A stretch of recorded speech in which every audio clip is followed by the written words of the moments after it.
Good morning, it's Stuart for another Beachside broadcast. Let's pan around, it's a beautiful day. The sun is coming up. So this one is all about relative value.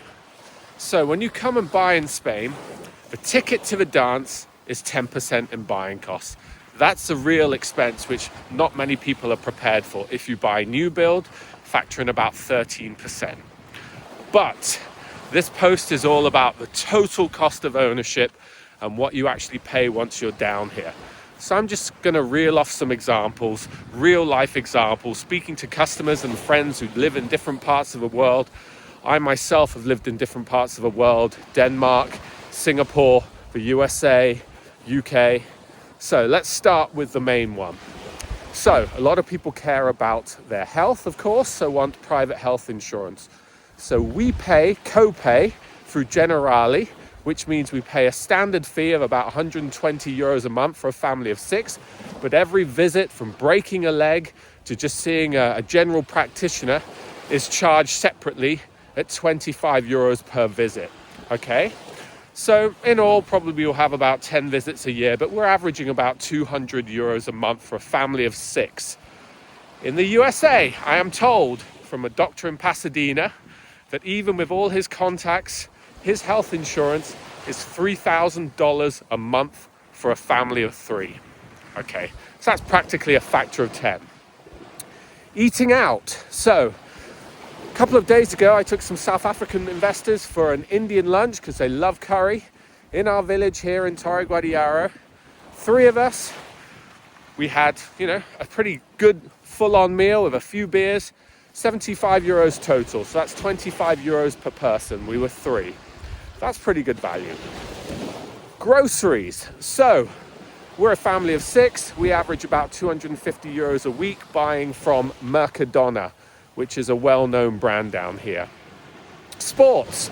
So in a few hours, I'm going to play paddle and a court at Octogono. Remember that, Octogono's a place to go.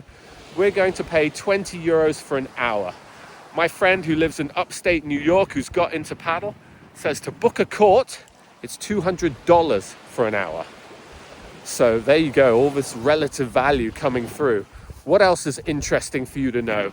I guess, aside from eating out, daily life, you're talking about petrol. Probably to fill my car, I do a lot of driving around, about 50 euros a week.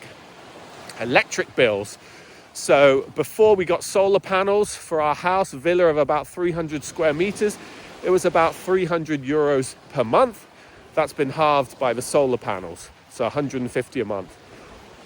Water probably, again, we're a family of 6, about 100 euros a month. And that includes some irrigation for our garden as well. The other big one is property taxes, yearly property taxes, what we call IBI here.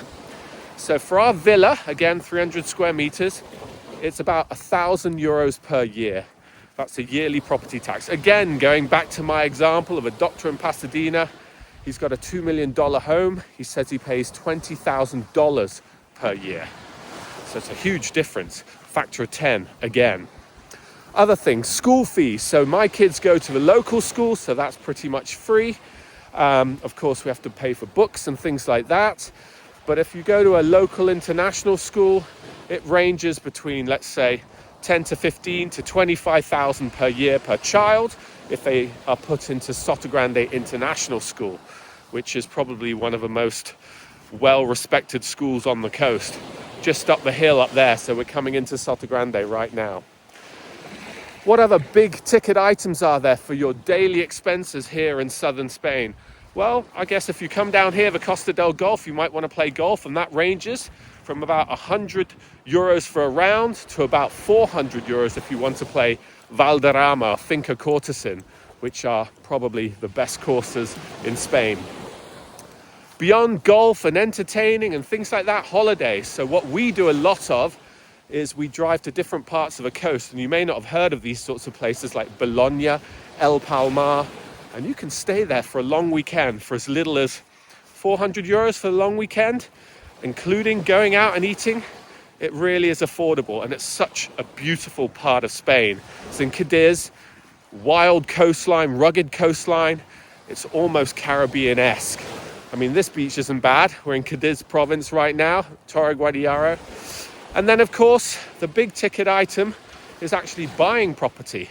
Now, Marbella has positioned itself to be an elite luxury location, a bit like Dubai right now, so the prices have gone up massively.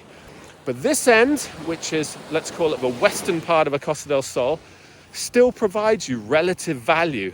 So we can still find properties, really nice sea view properties, around 3,500 per square meter here in our village.